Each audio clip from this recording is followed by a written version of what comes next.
Estou aqui me sentindo já a Madonna, né? Aqui. E, uau, que palestra, né? Acho que tá abrindo bem o cardíaco, viu, Porto? Cadê? Não sei, né? Tá abrindo bem o cardíaco, viu? Porque, olha, conectou bastante aqui comigo, com todos, a tua mensagem. Pensei nas minhas filhas, pensei em mim, pensei nos adultos, enfim. E senti tudo isso. E agora eu venho falar de algo que quanto mais eu penso, mais eu vejo que está conectado ao desenvolvimento humano, ao desenvolvimento pessoal, ao desenvolvimento das crianças, à família. E todo dia de hoje vem sendo construído com essas conexões. Como eu fico feliz com o meu trabalho, como eu equilibro a minha vida no trabalho, a minha vida pessoal, como isso reflete na saúde dos meus filhos, como os professores educam, de que lugar eles educam. Enfim, todas as notas dessa música que vem sendo aí tocadas. E eu entro para trazer uma nova nota. Uma nova nota nessa sinfonia que vem sendo composta, que traz aí a importância das relações no mundo corporativo. De como o Eneagrama pode apoiar o mundo corporativo. Como ele entra nas empresas. Por que ele entra nas empresas? Né? Por que um empresário coloca o Eneagrama dentro da empresa dele? Por que é interessante para ele? Como você, terapeuta, trabalha com o Eneagrama dentro de uma empresa? Como você entra dentro de uma empresa? E hoje eu trabalho com desenvolvimento humano, hoje eu trabalho com desenvolvimento pessoal, enfim, a Renata me apresentou lindamente aí. Mas eu atuei no mundo corporativo durante 20 anos. Desses 16 anos como gestora de pessoas. E como gestora de equipes grandes, digamos, 300 pessoas, né, em média aí 300 pessoas. E qual foi o start? O que mudou na minha vida quando eu conheci o Eneagrama e quando eu levei o Eneagrama para as minhas equipes? Quando eu comecei a implementar o Eneagrama, como eu implementei, como eu olho para o Eneagrama dentro do mundo corporativo, como eu acredito que ele deva ser olhado. Né? E eu vou trazer esse olhar a partir dos talentos naturais de cada raio. Olhar dessa maneira dentro do corporativo. E aí no almoço a minha palestra já foi se abrindo com as garotas que eu almocei, a gente já começou a falar sobre esse assunto, e eu não ia falar sobre o meu processo de transição de carreira, não estava planejado aqui. Mas eu vou introduzir brevemente aqui esse processo, porque acredito que é importante de alguma forma. Então eu atuei no mundo corporativo, sempre fui do mundo corporativo, sempre me senti em casa, sempre fiz isso muito bem. E em dado momento comecei a me autoconhecer, comecei a me conhecer, comecei a participar de processos aí, envolvendo PNL, enfim, e de repente conheci o Eneagrama, que girou uma outra chave, que mudou algo dentro de mim, e que me fez aí questionar a minha felicidade no trabalho, né? Ontem lá no Teatro do Tipo 9, de repente eu estou lá no meu trabalho e aí eu falo, vou ser pescadora lá em Florianópolis, né? Eu acho que o 9 não olha muito bem para isso, porque e se meu sonho for cuidar dos pandas na Austrália? Puta, que vai acontecer com a minha vida? Não posso mexer muito nisso, porque se for, caramba, vou ter que largar, vou ter que fazer. Não, é demais, né? Então acho que tem uma questão aí de não olhar muito para isso, porque e depois que eu olhar? Que eu vou ter que fazer, porque eu viu, não está visto, não tenho o que fazer mais, né? Viu, não dá para desver. E aí eu transitei, né? Eu saí de uma empresa e agora eu sou a minha empresa, né? Eu sou a minha empresa, meu trabalho é a minha empresa.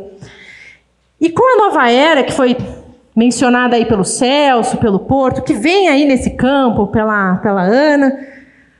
As empresas estão cada vez mais nesse formato de pequenas e médias empresas, onde uma pessoa tem um sonho, uma pessoa se conecta com esse sonho, se conecta com esse propósito e começa a trabalhar, começa a investir, começa a entregar o seu produto, o seu serviço, começa a entregar aquilo que ela se dispõe. E aí começam a ter mais pessoas que a procuram e começa a crescer, começa um movimento de ampliação. E esse para quê desta pessoa começa a atingir uma proporção em que ela não dá conta mais sozinha. E aí ela começa a contratar, né? Então contrata um parceiro, uma parceira, contrata um funcionário, uma funcionária, e vai contratando, conforme vai crescendo, vai ampliando, vai contratando mais. Para mim, a minha empresa está conectada intimamente comigo. E eu estou sempre ali, firme, no para quê dela. E para as pessoas que eu estou contratando? E para as pessoas que são minhas parceiras, que são meus sócios, que começam a entrar na minha vida para me apoiar, para contribuir de alguma maneira com a entrega desse sonho.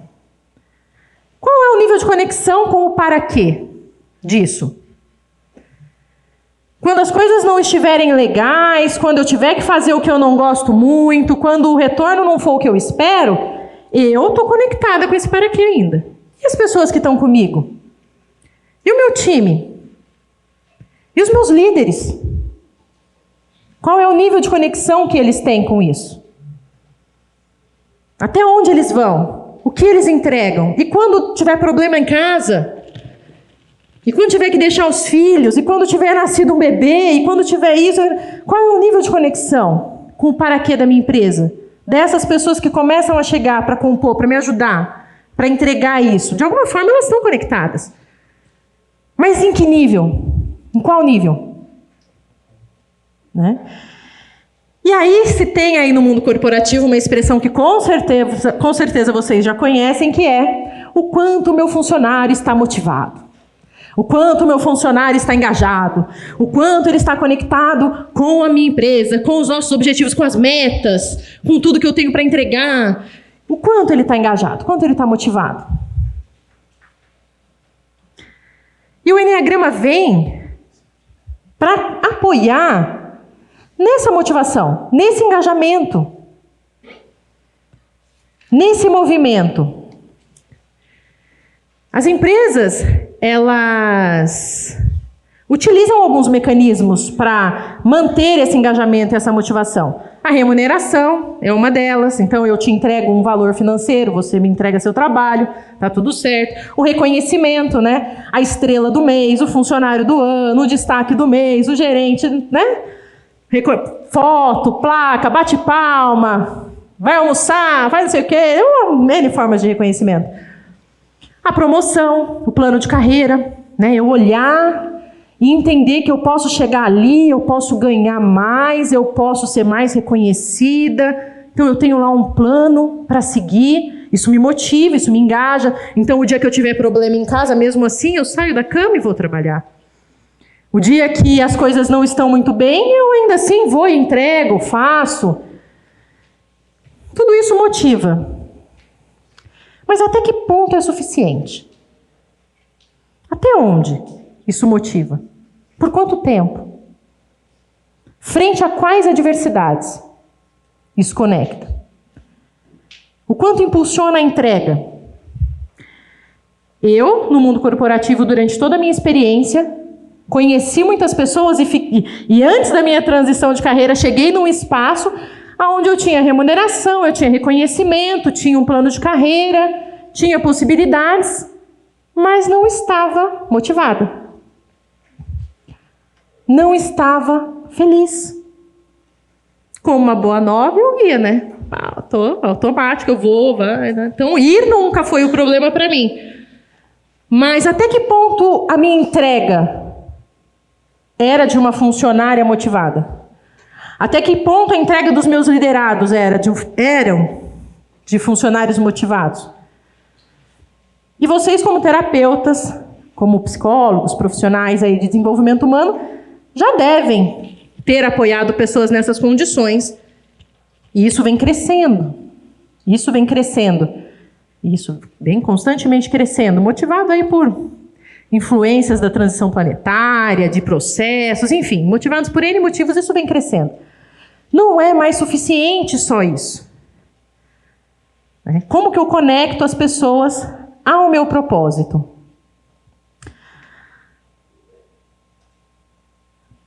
Por que, um passo atrás, e por que é importante a motivação, né? Pô, Karina, mas por que então que eu preciso ficar me preocupando em motivar meu funcionário? Cara, o cara está contratado.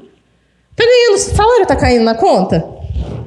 Tá lá, gostou do plano de saúde, do benefício, tá tudo certo? É isso, cara. É tua motivação é dinheiro no bolso. É plano de saúde, né? Não? Por que eu preciso me preocupar em conectar esse cara? Porque no universo não existe estabilidade. Para mim foi um choque, porque eu gosto bastante da estabilidade. Mas no universo não tem estabilidade. Ou as coisas estão crescendo, ou as coisas estão morrendo. Tudo sempre está em movimento. E com as empresas não é diferente. Ou as empresas estão no movimento de crescimento, ou as empresas estão no movimento de entropia. Um movimento onde vai acontecer um fechamento, vai acontecer uma fusão, uma venda, enfim. Ou é um ou é outro. Então, quem é empresário, quem é dono aí da sua empresa e acha, pô, agora tá tudo alright, eu tô de boa, né? Como diz, o Meda não chora, gente, mas não é verdade. Se você tá subindo, você está descendo. Se não tá subindo, atenção. Se não tá crescendo, atenção. E esse movimento de crescimento, ele é sustentado por um círculo virtuoso. E esse círculo, a base desse círculo, são as pessoas. O que são as empresas? Além dos seus procedimentos, processos, protocolos, serviços, o que são as empresas? O que é uma empresa? São pessoas. São relações organizadas para atingir aquele para quê da empresa. O objetivo da empresa. Isso é uma empresa. Então as pessoas são a base desse círculo de crescimento. E o Enneagrama, ele apoia na retenção de pessoas, que é um item aqui desse círculo. Perder pessoas é sinônimo de perder dinheiro. Eu contrato uma pessoa, eu invisto nessa contratação, invisto na capacitação, no treinamento, na formação. Daqui a pouco essa pessoa vai para o concorrente, vai para outro lugar, ou eu tenho que demitir essa pessoa porque ela já não está mais entregando aquilo que eu preciso. Perder pessoas é sinônimo de perder dinheiro. Não só perder dinheiro, como perder o capital humano que aquela pessoa tem, o conhecimento que ela adquiriu, tudo que ela tem ali de conexão com a minha empresa já, tudo que ela já passou, né, na minha empresa, tudo que ela tem de conexão. Um outro ponto desse círculo virtuoso aí do crescimento é a assiduidade. Parece simples, né? A assiduidade é o quanto a pessoa vai trabalhar e o quanto ela chega no horário, quanto ela cumpre o horário. Mas parece simples. Mas dependendo do nível de desmotivação, de desengajamento, e dependendo da personalidade, a pessoa não vai. Não vai. Se ela não tem um automatismo do 9, por exemplo, ela não vai. Muitas vezes ela não vai. E isso também impacta no crescimento da empresa, porque aí eu estou tendo gasto com a pessoa, mas ela não está indo trabalhar, eu não estou tendo entrega, eu estou investindo e não tenho o retorno desse investimento. Então, se eu retenho as minhas pessoas, se eu tenho assiduidade, eu já estou num bom caminho para o meu crescimento. E o quanto um funcionário motivado fica comigo? E uma dúvida que no almoço a gente conversou foi, mas aí eu invisto nesse cara e por R$200 ele vai embora para a concorrência. Se você reter essa pessoa, se ela estiver conectada com ela, se ela estiver motivada, engajada, isso não acontece. Por R$200 não. Se for uma bela proposta, talvez aconteça. Mas por uma diferença pequena, então eu evito esse debandar aí, porque o cara tem uma conexão ali. Então, se as pessoas ficam comigo, se elas vêm trabalhar, eu tenho sustentação, eu tenho sustentabilidade na minha empresa, eu tenho a possibilidade de desenvolver essas pessoas crescem, a minha empresa cresce, aí a minha empresa cresce, essas pessoas crescem mais e começa um movimento mútuo de crescimento. E o quão motivador é você trabalhar, você estar num ambiente onde os seus talentos são vistos. Onde aquilo que você tem de melhor é visto e utilizado. O quanto? O quão motivado você se sente quando é visto? Quando é visto pelo seu talento. Porque eu acredito que qualquer pessoa... O Porto me colocou uma dúvida aqui com o negócio do Papa lá, mas eu ainda acredito que qualquer pessoa pode ocupar qualquer cargo. Se ela estiver disposta a desenvolver as habilidades, as competências, a leitura de campo, seja lá o que for que seja necessário para ir bem naquele cargo. Deu uma balançada ali, mas eu ainda falei, não, mas se ele quisesse, ele conseguiria. Se ele realmente quisesse. Qualquer pessoa pode ocupar qualquer cargo no corporativo. Eu acredito mesmo nisso. Para alguns vai ser mais fácil um cargo, outros não, mas...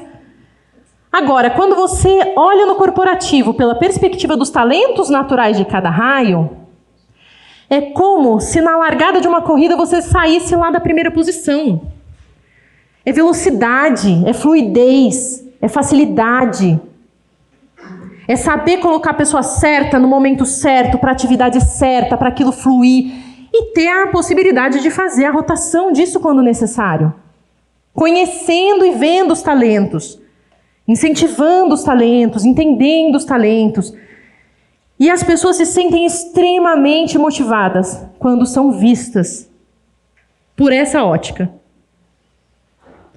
As dificuldades, o Enneagrama ele entra para a gente olhar a fixação, a paixão, entra. Quando eu vou levar hoje o Enneagrama para uma empresa, a gente passa pela fixação, pela paixão, pelo mecanismo de defesa.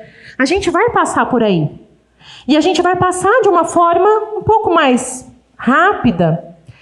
E essa fase exige um cuidado muito grande. Porque diferentemente de você na vida pessoal, então você está aqui na vida pessoal, você está, eu sou um 9, eu sou isso, eu sou aquilo.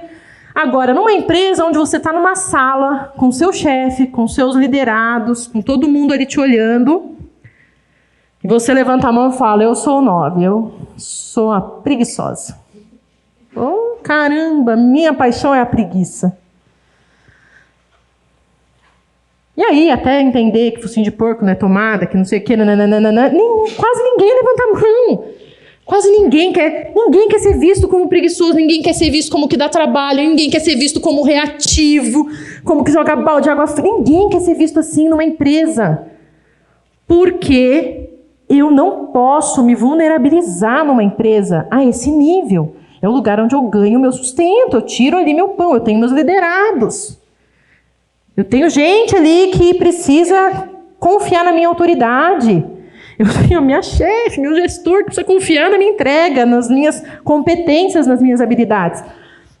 Então, nessa fase de apresentar o Enneagrama, é importante escolher as palavras, escolher as descrições, falar, explicar, criar um ambiente de segurança.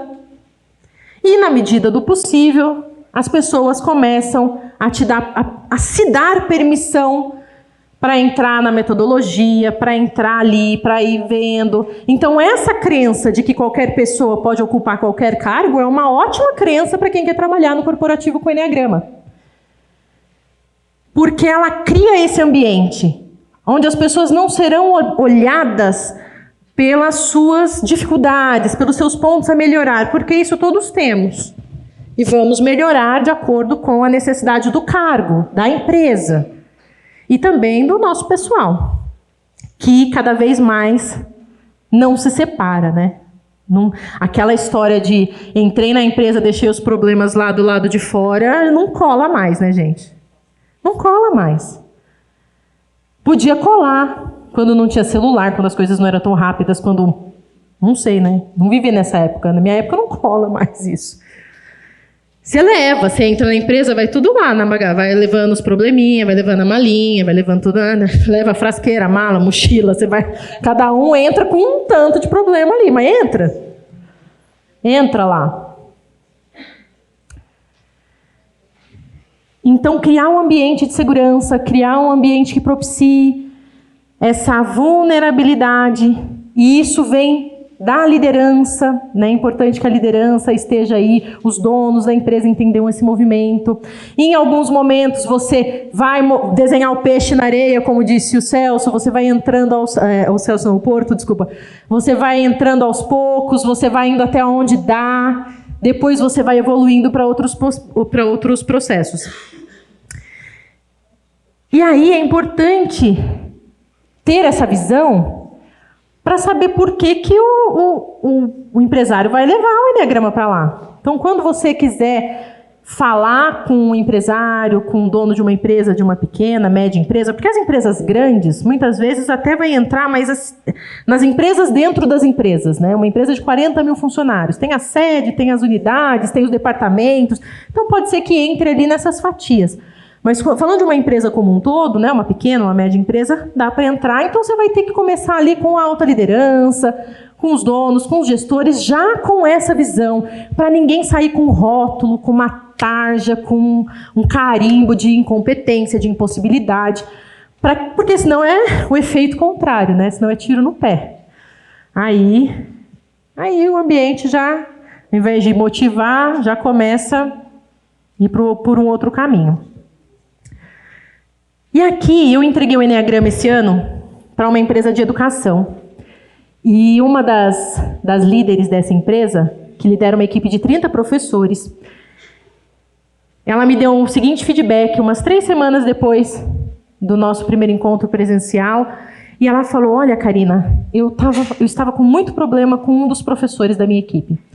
Ele não ia para as aulas muitas vezes, ele me avisava em cima da hora, ele não pedia cobertura, enfim, uma série de coisas ali. Não me respondia depois de muito tempo, super desatento ali com todo o movimento. E essa gestora se identificou como raio 8. E aí ela falou: eu agendei uma conversa de feedback com esse funcionário, né? Agendei lá com ele. Os 8 já tudo rindo, imaginando, né? Agendei lá uma conversa de feedback com esse funcionário, marquei. Mas, sabendo que eu sou uma pessoa corporal, que tem uma tendência à ação, e desconfiando que esse meu funcionário é um raio 2, palavras da gestora, e desconfiando que esse meu funcionário era um raio 2, eu cheguei alguns minutos antes na sala e fiz algumas respirações no meu coração para ativar o meu centro emocional e conseguir escutar o meu funcionário. Eu por dentro. Eu começo a chorar aqui só de ouvir. Para eu conseguir ouvi-lo, porque senão eu não ouviria esse cara, e eu já sei disso, porque eu vi que eu tenho lá, quando a gente olhou as dificuldades na comunicação, eu vi que eu tenho um problema com ouvir. Então, para eu conseguir me conectar com ele, eu desconfio que ele é um raio 2, eu fiz esse processo. Ele foi para a sala, foi para o feedback, foi um sucesso. Esse feedback foi ótimo, eu escutei, entendi a necessidade dele, fiz pequenos ajustes que eram possíveis, porque uma das insatisfações dele, por exemplo, era não poder participar da reunião de equipe, porque caía no dia que ele tinha aula XPTO e ele nunca podia estar presente. Mudei a data da reunião, fiz uns pequenos ajustes, e esse cara hoje, além de não me dar nenhum problema, ele me ajuda. Ele me ajuda com tudo que eu preciso, com as pessoas ali, com a galera. E aí é uma pessoa, né, gente? E ela é gestora de 30. E cada um desses líderes com mais 30. E cada uma dessas pessoas, quando sai do trabalho, chegam em casa. Chegam para a esposa, para o marido, para os filhos. O quanto essa rede, o quanto isso tem capacidade de ampliação. O quanto você fazer a diferença para uma pessoa dentro do corporativo para um funcionário seu reverbera em espaços que nós não temos capacidade de prever. O quanto isso vai reverberar, o quanto isso vai tocar. Em um dos treinamentos que eu fiz com o Nicolai aqui, né, nosso mestre comum, eu tive em uma das dinâmicas, você tinha que se conectar com a sua missão. Em um dos pontos, né? Marca os pontos, aí você vai entrar aqui, você vai se conectar com a sua missão, nesse ponto aqui. E eu vou lá, né? E quando eu entrei nesse ponto da minha missão, eu entrei nesse ponto e eu me vi ligando pontos. Ligando pontos.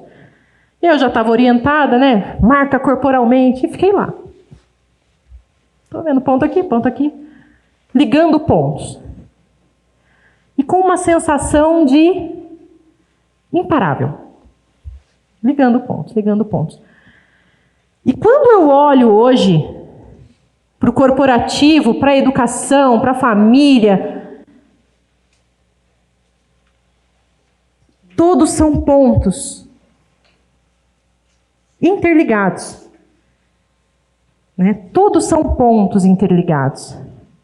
Então, o meu trabalho, o trabalho de vocês com o Enneagrama, o trabalho com desenvolvimento humano, tem a ver com ligar esses pontos. Muitas vezes a gente não vai puxar a linha, mas a gente vai criar a condição dessa linha se formar e desses pontos se interligarem e de tudo fluir na direção da saúde. Da saúde mental, da saúde física, da saúde das relações, da satisfação das pessoas.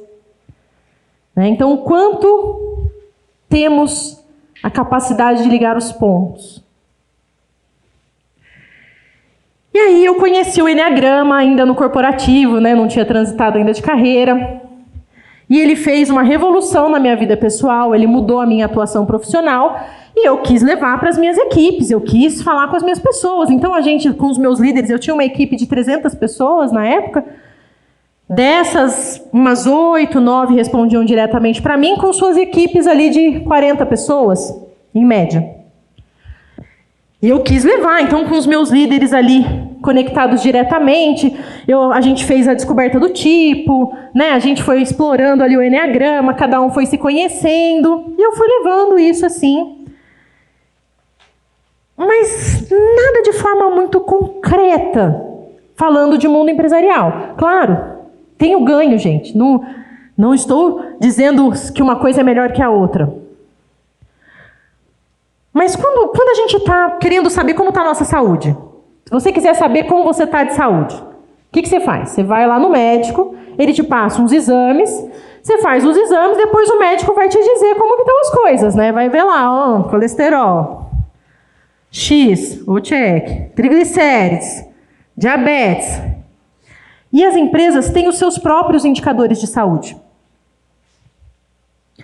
E é importante saber, porque para o dono da empresa, para a alta liderança da empresa, só faz sentido colocar o Enneagrama lá, investir, tirar dinheiro, para investir nas pessoas, se eles entenderem que as pessoas movimentam esses indicadores de saúde da empresa. E cada empresa tem o seu indicador de saúde, cada empresa tem lá a sua diabetes, seu triglicérides, cada empresa tem os seus pontos, que se você olhar, você sabe se ela está caminhando para a saúde ou não. E uma grande virada de chave para mim no corporativo foi quando eu olhei o Enneagrama como uma ferramenta de solução a partir destes indicadores. Então a gente descobriu o tipo, uma série de coisas e tal. E nessa época eu tinha que entregar 5 indicadores com a minha equipe. Todo mês, as minhas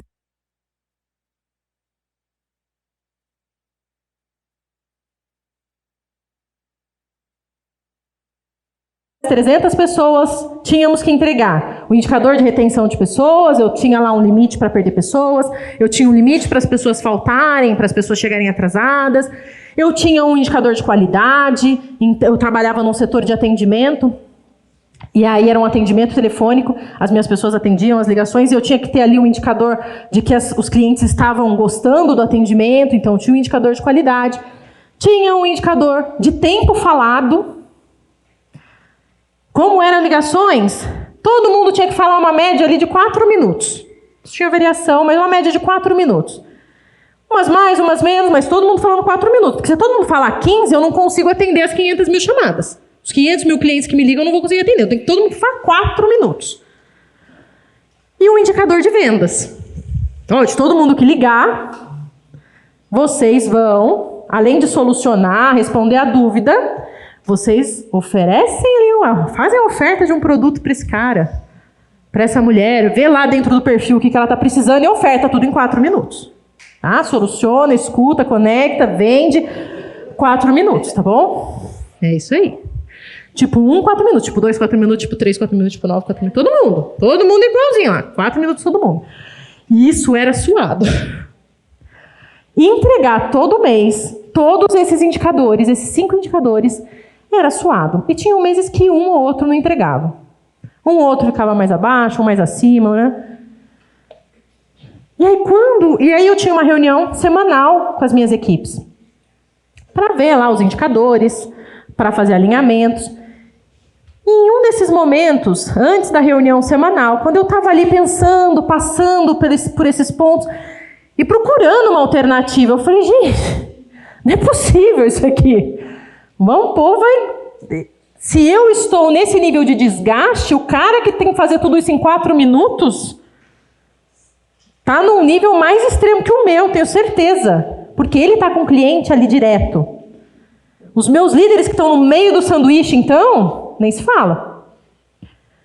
E pensando em como eu poderia utilizar, como eu poderia fazer, né, para transformar isso, para melhorar isso, eu tirei o Eneagrama como uma ferramenta e coloquei na mesa. Da mesma maneira que eu olhava para procedimento, para processo, como eu melhoro o processo, como eu melhoro o procedimento, como eu melhoro o script, como eu melhoro isso. Eu falei, o que eu posso fazer com as minhas pessoas para resolver essa situação toda aqui? O que eu posso fazer?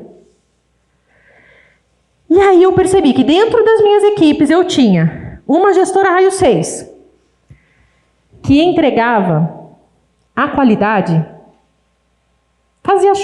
fizesse chuva, fizesse sol, ela entregava a qualidade. Porque ela conhecia todos os procedimentos, ela sabia todos os caminhos, ela tinha o telefone de todas as áreas, ela perguntava tudo para todo mundo, ela fechava todas as pontas para trazer a solução para o cliente. E essa solução refletia no indicador de qualidade. Então, às vezes, ela não entregava tempo falado, às vezes ela não entregava. Mas a qualidade, gente que não entregava qualidade ia para a equipe dela, em 20 dias estava entregando.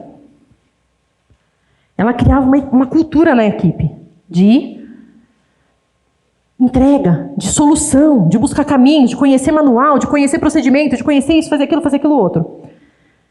E eu tinha um gestor raio 3 que duvido vocês adivinharem no que ele era bom.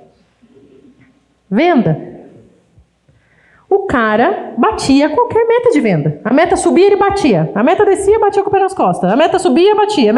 Entrava gente na equipe dele que não vendia. Das 5 dias começou a fazer as primeiras vendas, começou a calcular o quanto ia ganhar de remuneração variável. A equipe dele ganhava remuneração variável. Ele já punha essa cultura nas pessoas, acompanhava hora a hora, acompanhava dia a dia, fazia feedback. Era incansável. Então eu sabia por que ele batia. Porque ele fazia um trabalho que precisava ser feito para bater a meta de venda. E tinha facilidade em fazer isso. Gostava de fazer isso. E ele sabia que ele era o top de venda da equipe. Não só da diretoria de atendimento. Né? Ele sabia. E era reconhecido por isso.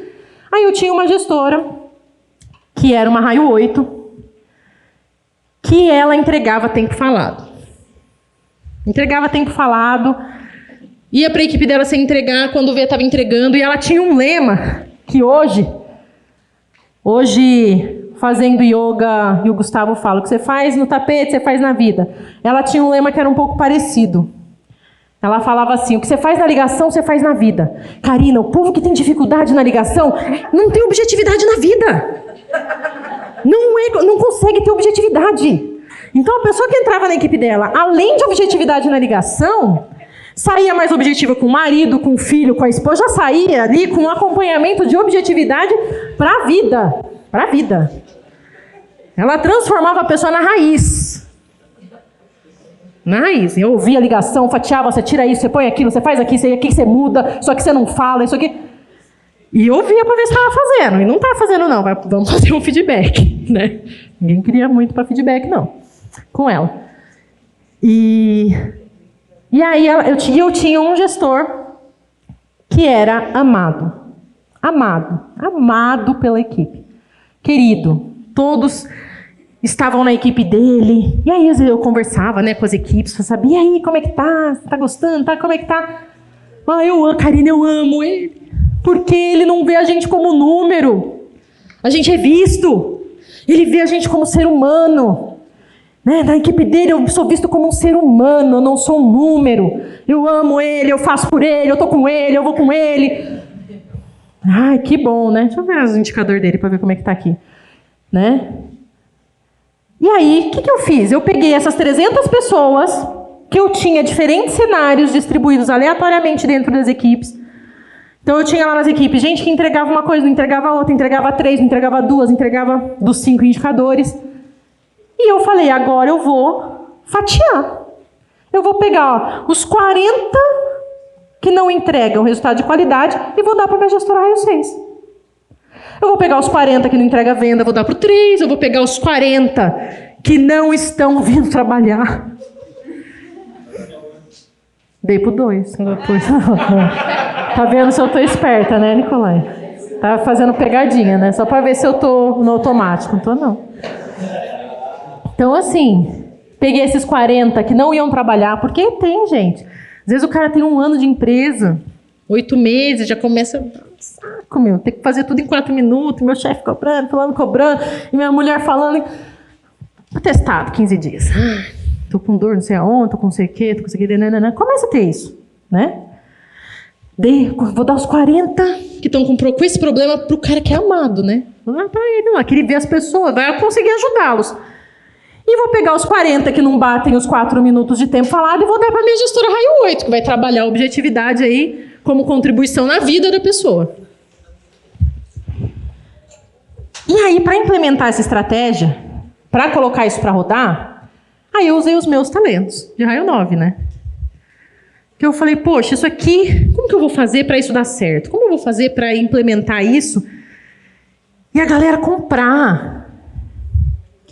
Porque era um modelo muito diferente do que estava sendo feito até agora. Era um modelo que não tinha sido feito nas 5.000 pessoas da diretoria do atendimento e eu queria fazer com essas 300. Como que eu vou levar o meu time comigo? Aí, na reunião semanal, em uma das reuniões, eu fui lá e mostrei a estratégia. Falei, gente, é duro para a gente entregar, né? Vocês sabem, vocês suam a camisa, vocês ficam aí, conversam com o outro, dão sangue. Eu pensei numa possibilidade. Tem aqui um jeito que talvez dê certo para a gente entregar. Pensei em conectar os 40 aqui, os 40 ali, os 40 aqui. Não, Karina, mas isso, mas aquilo, mas aquilo. E aí eu ouvi todo mundo. Cada um deles foi colocando seus pontos, tudo aquilo que eles achavam, o que podia ser, o que não podia ser, nananana, escutando, considerando, anotando. E falei, então, gente, vamos avaliar como uma possibilidade essa estratégia e na semana que vem a gente bate o martelo. Tá bom? Tá bom, Karina. Reunião da semana que vem a gente conversa. E aí, durante essa semana, eu fui lá no 1 a 1, né? Bianca, o que você achou? Karina, eu gostei, mas eu entrego venda porque eu tenho ali na minha equipe 3, 4, 5 pessoas que entregam. E tem outras que não entregam, tem umas medianas. Você vai me dar 40 nego que não entrega, meu. 40 pessoas que não entregam. Você vai me dar 40 pessoas que não entregam. Como que você quer que eu vá? Então aí eu fui trabalhando esses medos individuais, as ressalvas